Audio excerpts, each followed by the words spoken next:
Live from downtown Detroit, home of WDIV and Click on Detroit, Local 4 News at 5 starts now.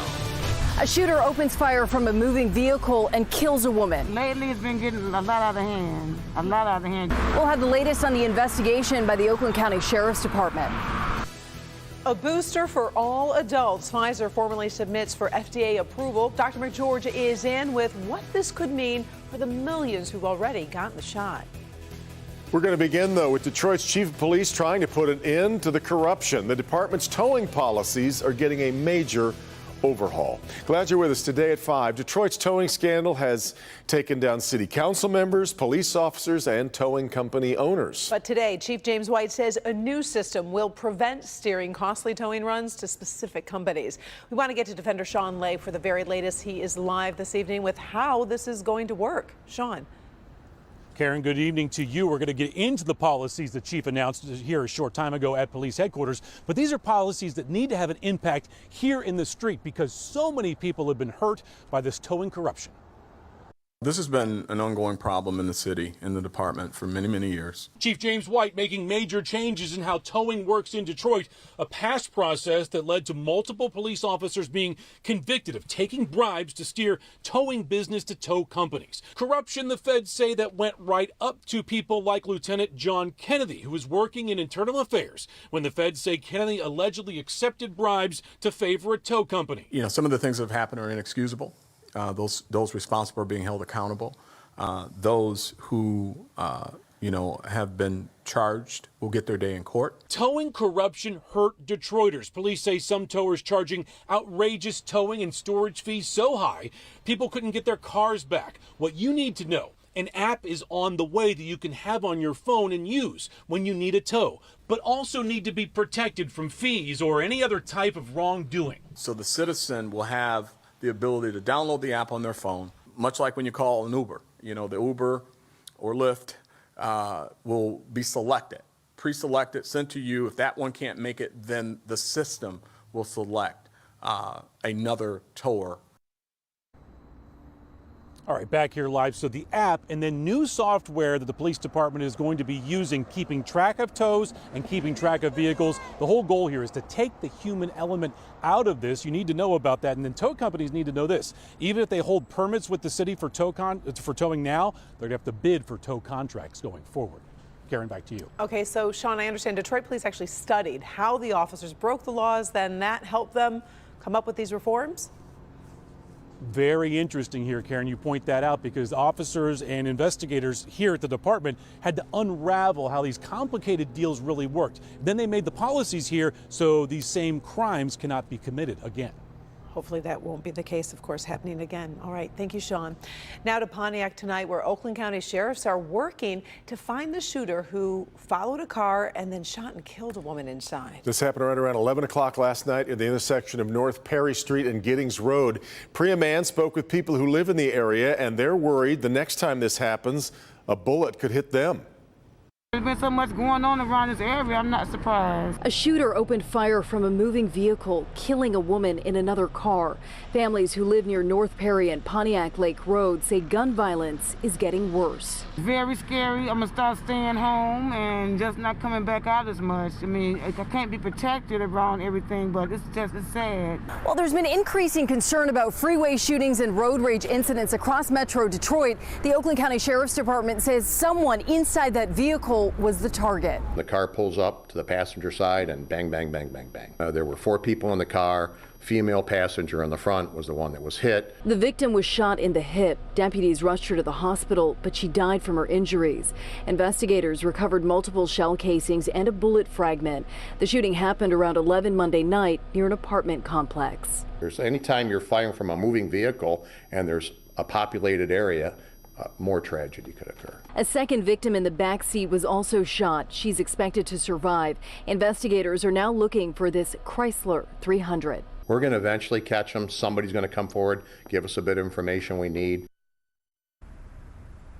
And in light of recent shootings in Pontiac, the Sheriff's Department is partnering with the ATF, federal prosecutors, as well as the Oakland County prosecutors. Police do need the public's help. They're asking anyone with information, either locating that vehicle or identifying the shooter, to call Crime Stoppers. That number, 1-800-SPEAK-UP. The reward is now at $2,000. Reporting live tonight from Pontiac, I'm Priya Mann, Local 4. Okay, Priya. A major development involving the Pfizer vaccine. Pfizer is officially seeking emergency use authorization for its COVID booster in all patients 18 and older. The FDA already authorized the booster for people 65 or older and for people at increased risk of contracting COVID due to medical, living, or working conditions. If approved, the new EUA would extend that to any adult. Pfizer hasn't indicated if it will seek booster authorization for people under 18 years old. So we want to bring in Dr. Frank McGeorge here for some insight, because this is a big step, Frank. Yeah, Karen and Devin. So, honestly, because signing up for the boosters is based on an honor system where you basically just say that you qualify, pretty much anyone who really wants one has probably bent the rules and got the shot. I'm not saying that's right or wrong. I'm just facing reality. Now, the good news is that so far with the booster shots that have been given, there are no concerning safety signals. And I think the FDA is going to find it pretty easy to give the green light, given the existing safety and efficacy data and the known drop in vaccine-induced immunity over time. And I think making boosters more broadly available is going to allow more people who choose the extra layer of protection they provide to get it without having to feel like they're doing something shady.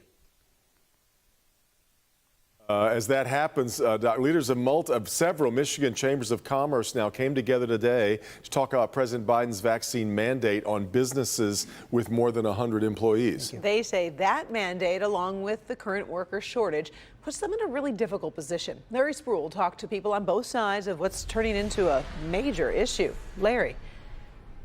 What it's going to do is it's going to put job providers in this incredibly difficult position. That's the reality, said business leaders in multiple Chamber of Commerce offices across Michigan. They all met virtually Tuesday, reacting to the new business vaccine mandated by President Joe Biden. Andy Johnson with the Grand Rapids Chamber of Commerce said they disagree with the vaccine mandate requiring all businesses with over 100 employees to force their workers to get the shot or weekly COVID tests. While we object to this government mandate on free enterprise, we're going to work to help our employers and employees through this. But with the conflict that this mandate causes, we're really concerned about what's going to happen in the workplace and worry that, in fact, it may increase vaccine hesitancy in some areas. But on the other hand, many large employers, like several health systems here in Metro Detroit, have already required their employees to be fully vaccinated. Henry Ford Health System sent us this statement about their decision. We have consistently advocated for vaccination as the best path forward for all of us. But for vaccinations to truly make a deep and lasting impact on this pandemic, we need everyone in this fight. There is no greater compassion we can show each other than to be vigilant about safety and preventing the spread of this devastating disease. Now, the Michigan Chamber of Commerce says they do not plan on filing a lawsuit against this vaccine mandate, but there are other lawsuits currently going through the court system. They say they are going to watch those play out. We're live tonight. Larry Spruill, Local 4. And Larry, while we wait to see how those lawsuits do play out, do employees have other options? And so, Karen, very few options, but there are some. They can either get the vaccine or go take weekly COVID tests during this process. So those really are the only two options that employers or employees have at this moment. Karen? All right. Thank you, Larry. Well, the clouds have been building for most of the day, and some spots are seeing a bit of rain moving through. Because I got my car washed today. It's your fault.